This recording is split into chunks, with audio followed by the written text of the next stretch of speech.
bunga ng kalamansi at saka sa sobra pong init at magkukulang po tayo lalo na ng ating pagpapatubig.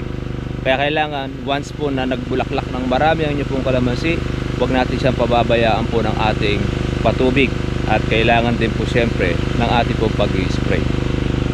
Ngayon, makikita na rin po natin yung pong sira. Pero tingnan naman po natin po yung buo. Mas marami po yung buo kumpara natin doon sa sira. Kaya maganda po ang balita. Kumbaga, mga katribya, kikita na po tayo dito sa ating pong kalamansi. At kung halimbawa ay maglugas man po ito, sa dami po ng mga buo, maganda-ganda pa rin po mga katribya po yung magtutuloy ng ating kalamansi. Kasi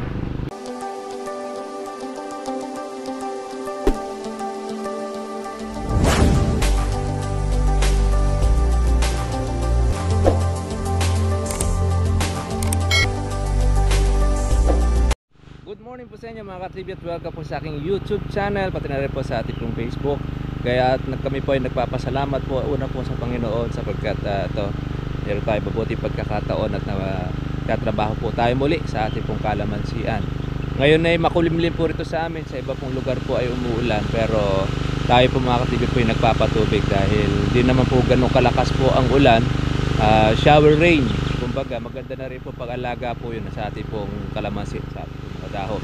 Pero para mabasa po yung ating lupa, kailangan pa rin po mga katribya po ng ating pagpapatubig.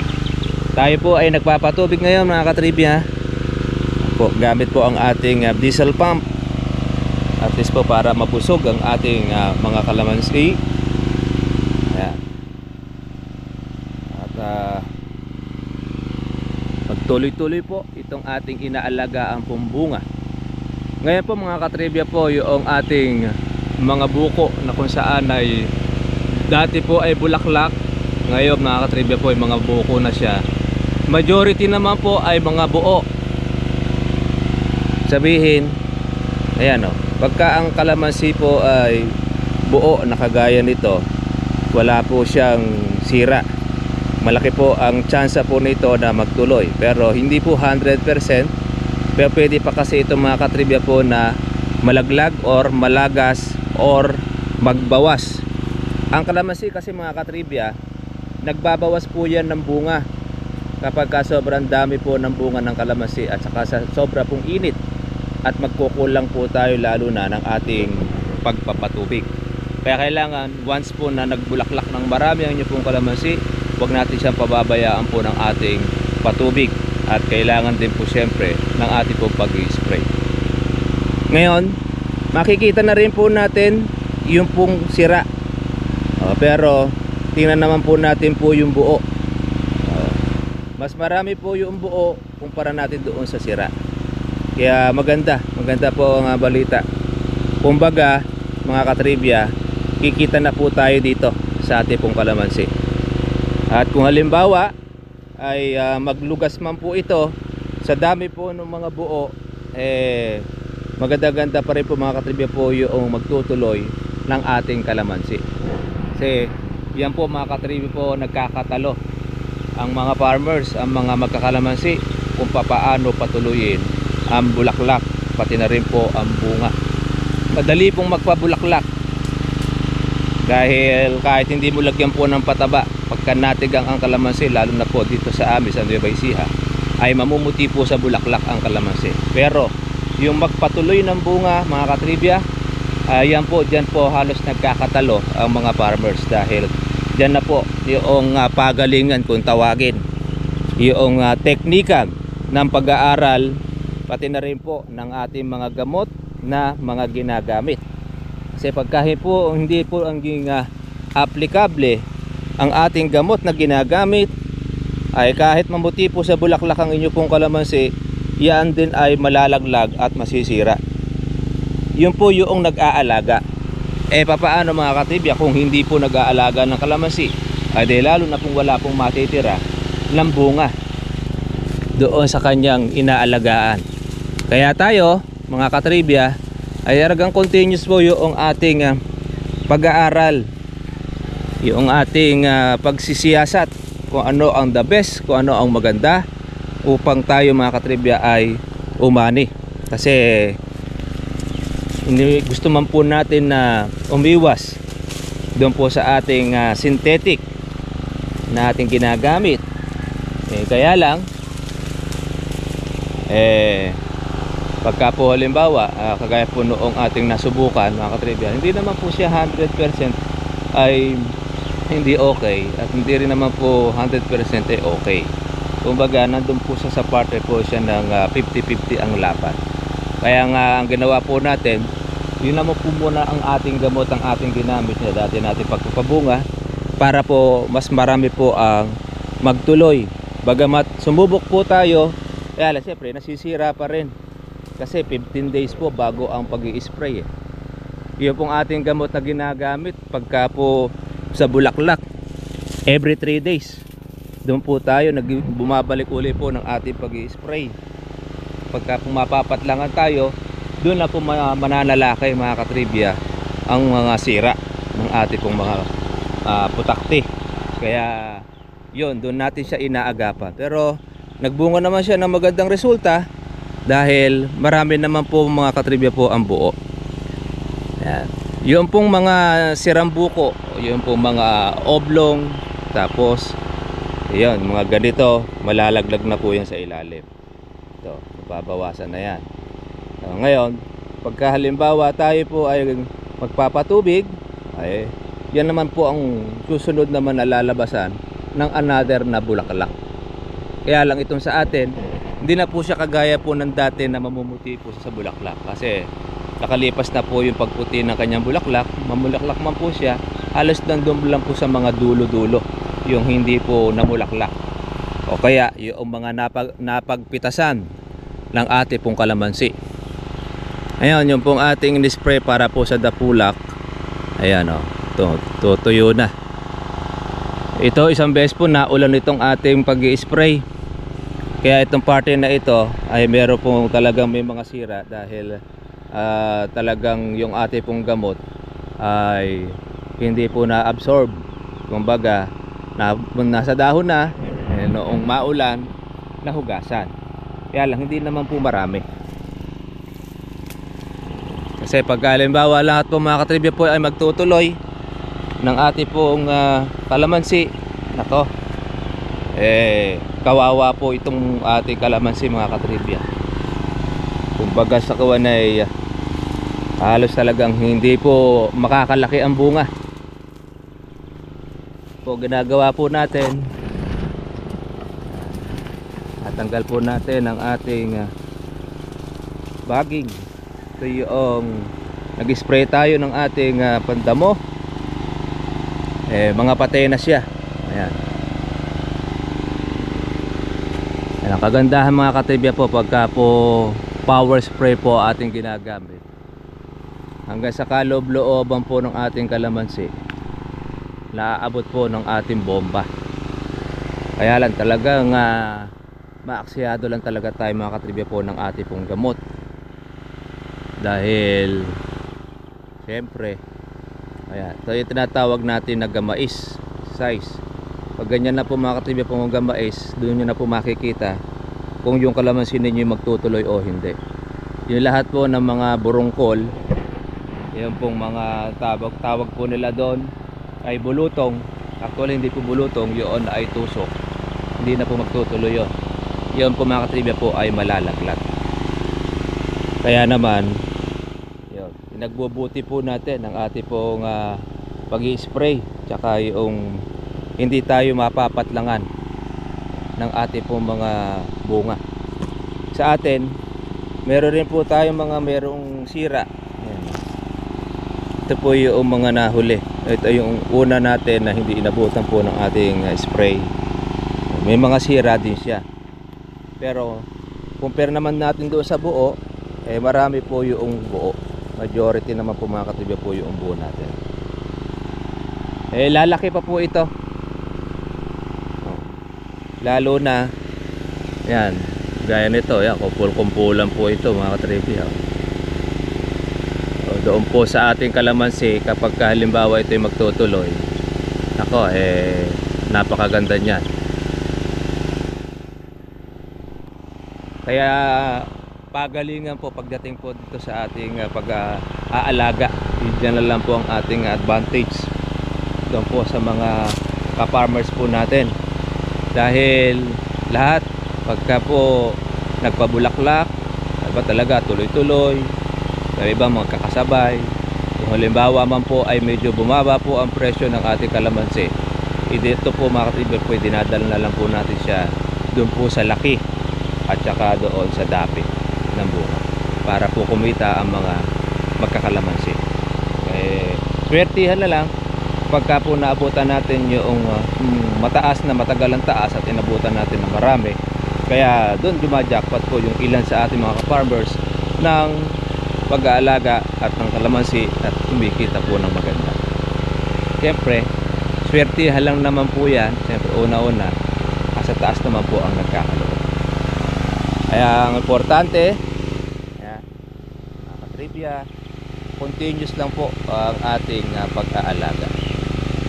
Kaya sipin natin, sa dami po mga katribya po ng bulaklak ng ating kalamansi at tayo po ay nag-spray, nasisinggitan pa po tayo ng mga insekto. Di lalo na po kung hindi po natin aalagaan ang ating kalamansi, ay lalo talagang masisira siya. Kaya yun po ang ating pinapayo, na hindi po parambihan ng puno, kundi bagkos kahit 300, 500 na punong yung kalamansi, pag ito ay naagaan ng mabuti, ay maganda po ang nagiging resulta at kumikita magkakalamansi. Kaya lang, advantage mo lang, pag marami po ang puno ng iyong kalamansi, pagka nagbunga siya, may matitira. Kaya lang, di lang po siya sasapat na kumita po sa iyo, kundi pang maintenance lang din po ng sarili niya.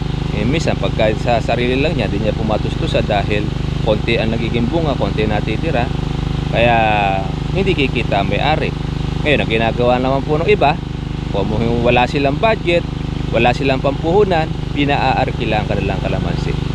Yun po ang kadalasan. Kaya po yun namang marunong po na mag-alaga ng kalamansi at kanilang inaarkila, yun naman po ang kumikita, dahil alam nila po yung paraan ng pagpapabunga. Ayan, no? Kaya madami po ang ating buo. Hindi naman po natin mga katribya po mape-perfect ang ating pag-aalaga. Talagang may masisira po at masisira kahit saan, kahit sino pa ang pagkahusay-husay na mag-alaga. Kung mabuo man siya lahat, meron naman po mga katribya pong malalagas pa rin. Kung alin po yung kaya ng puno, yun po ang kanyang dadalhin, mga katribya. Importante, marami pong matitira ng ating kalamansi. Sabi ko nga sa inyo, 1/4 lang mula po noong ating bunga o ng ating bulaklak ang matira, maswerte na po tayo sa ating kalamansi dahil sa dami ng kanyang ibinulaklak. So, kaya marami ito pagka lumaki pa. Kung minsan sa ilalim mga katribya, pagka yan po ay silaki na po noon tinatawag nating gasaresa, pero malalaga sa ilalim, bisa matatakot ka, napakaraming laglag po sa ilalim. Pero kung titinan mo, parang kukonti matitira. Pag lumalaki na po ang bunga ng inyong kalamansi, ayun, doon mo masasabi marami pala yung natira. Pero pagka maliit, di po kagad mapapansin. Opo, dahil siyempre nakukonti ang tayo, parang walang matitira doon sa bunga ng inyong kalamansi. Pero dahil doon sa ayun, napatuloy na inyo po pa rin pag-aalaga, yung pong mga nabuo ay nagtuloy. Ayun, marami po yan. Ang inyo pong kalamansi, babayok po yan sa bunga. Marami na rin po dito ganon. Kaya tiyempo-tiyempo, mga magandang presyo, maraming bunga kalamansi natin, so jackpot. Mga friend, tiyempohan po natin po ang mura ang kalamansi, marami ka naman pipitasin, hindi ka naman lugi. Kikita ka, hindi lang gano'n siya kalaki ng gaya ng iyong inasa. Ang importante, yan, tuloy ang inyong pag-aalaga. At itong ating inaalaga ang mga bunga ay weekly spray na po tayo. Hindi na po tayo mga katribya kagaya dati na twice a week na mag-i-spray. Kumbaga, maintain na lang po natin siya para hindi po matusok ng mga putakte, saka po hindi po siya dapuan po ng mga white flies. Kaya meron na po tayo nilagay po dyan. Marami ito yung ating inaalagaan. Kaya doon po sa ating mga katribya, tuloy-tuloy lang. Doon naman po sa mga nalaglagan po ng bunga, back to zero po uli kayo, dahil magpapanibago uli po tayong pagpapabulaklak. Ngayon sa pagpapabulaklak, hindi na po yung ganun nakarami yung gaya ng ating inaasahan na dati, kasi nasira na po yung kondisyon ng kanyang ating kalamansi. Tumumulaklak siya, iba anda-anda na lang, dahil yung ibang mga may sirang buko mananatili pa siya doon sa kanyang puno. Pag tumuntong na po siya doon sa iba nga, gaholin pa lang hindi pa natatanggal, matagal po bago pumapalitan yung bunga. Kaya po ang pag-aalaga nito, dapat mula pala sa pagkabulaklak, continuous na po yung ating pag-aalaga. Hindi na po natin ito talagang papatlangan. Napatlangan tayo, ating pag-i-spray, sisira na po yung ating bulaklak at makakaporma na ang mga manunusok, dahil sa bulaklak pa lang may itlogan na po yan ng mga patakte. Kaya habang lumalaki po ang inyong kalamansi, nagiging kupildong naman ang bunga nito, dahil meron na po siyang similya sa loob, sa bulaklak pa lang. Halimbawa kagaya nito, yan meron na siyang similya sa loob yan, kaya siya nagiging kubikong. May uod na po yan sa loob. Yung iba po ang mga size na hindi po siya bilog, sira na yon. Kaya talagang pagalingan na lang mga katribya. Ngayon, doon po sa mga nagtatanong po sa atin tungkol po doon sa ating gamot na ginagamit, malaman nyo po mga katribya po yung ating gamot. Di naman natin alam po yung pagtitimpla at saka po ano pa yung combination po niya. Hindi rin po natin magagawa ng maayos. Kaya doon po sa ating mga ka-farmers, na kung saan po ay gusto po natin po ng pagtitimpla po ng gamot, maturuan po natin kayo ng pamamaraan, pati yung gamot na inyo pong gagamitin, kung okay o hindi, pwede naman po kayong sumadya po sa atin. Hindi tayo masungit na sabihin po doon sa ating mga kababayan po yung ating ginagawa. Yan po ay binibigay nating libre sa ating po mga farmers. Tsatsagain nyo lang na kayo po ay pumasyal po sa ating farm. Open naman tayo, basta nandito po ako, mag-chat lang po kayo, tumawag po kayo sa ating pong cellphone number, madali nyo po akong malapitan. Ang ating pong number mga katribya, 0906-118-1562.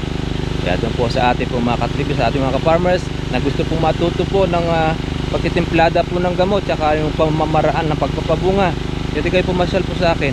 Hindi po kami masungit, kasi kung hindi po tayo mag-i-endorse po ng mga gamot po sa ating pong channel, tapos hindi natin mali po yung inyo pong magagamit at pamamaraan, tayo pa masisisi sa bandang huli, dahil napakaselan po niya mga katribya. Para alam po natin, hindi tayo masungit mga ka-farmers, hindi tayo masungit. Tinuturo po natin sa ating mga ka-farmers para kayo po ay kumita rin sa inyo pong kalamansian at huwag pong masaya. Hindi po tayo kagaya na iba na binobroadcast nila yung kanilang mga gamot, yung kanilang ipinakikita pa sa kanilang YouTube, pero iba mga palpak din naman. Iba naman, mayroong mga magagaling din naman sa ganong pagtuturo. Tayo po mga katribya, hindi naman po ganoon. Gusto po natin na yung ating mga ka-farmers ay ma-guide po kayo. Ano ba kung mag-commute kayo o kaya gumamit kayo ng pong mga vehicle, magsadya po sa amin. Magiging kapalit naman po ay mabubuo ang inyo pong bunga at marami kayong maha-harvest, walang kuwan po yun. Hindi po dapat kayo manghinayang. Ang panghinayangan po ninyo mga katribya, yung lagi-laging nalalaglagan po tayo ng bunga dahil sa hindi tama pong gamot na ating ginagamit. At saka hindi po tamang pagtitimpla ng ating gamot. Para matulungan ko po kayo, open po ang ating pong farm, ang ating pong bahay. Doon po sa ating mga subscriber. Kahit hindi po sa ating subscriber, kung gusto po natin humingi ng tulong, dito lang din po tayo. Ayan, oh. Ang dami pong buko niyan mga katribya. Kaya unti-unti na rin pong nakikita itong ating mga bunga. Mga isang buwan pa yan, lalo po ninyo makikita pa kung mga sira o mga buo itong ating ginagamit. Take note mga ka-farmers, sa lahat ng gustong matuto, ito yung sinasabi po natin mga katribya, doon po sa mga beginners o sa mga baguhan pa lang magpabulaklak at magpabunga, pwede po kayong magsadya. Ngayon doon po sa mga expert na kadalasan po ay ino-okray tayo doon po sa ating pagtuturo, mga may alam na, hindi po para sa inyo ito yung ating pong panawagin ito mga katribya. Dahil kung kayo po ay may alam na, ay di sana gumawa kayo ng inyong sariling channel, tulungan po ninyo ang inyong pong mga kababayan, ang ating mga ka-farmers, para magkatulong-tulong po tayo. At kung halimbawa po mga katribya, kahit bumaba naman po ang kalamansi, ang importante meron kayong mapipitas, meron kayong maaani. Kumpara naman doon sa mababa na nga ang kalamansi, wala kayong ma-harvest dahil nasira ang bunga ng inyong kalamansi, sayang, kawawa naman po ang mga nagpagtanim ng ating kalamansi. Ngayon yung iba, nasa iba na lang din, nasa inyo na lang din kung gusto niyo po magtanim o hindi po magtanim, kalayaan naman po ninyo yun.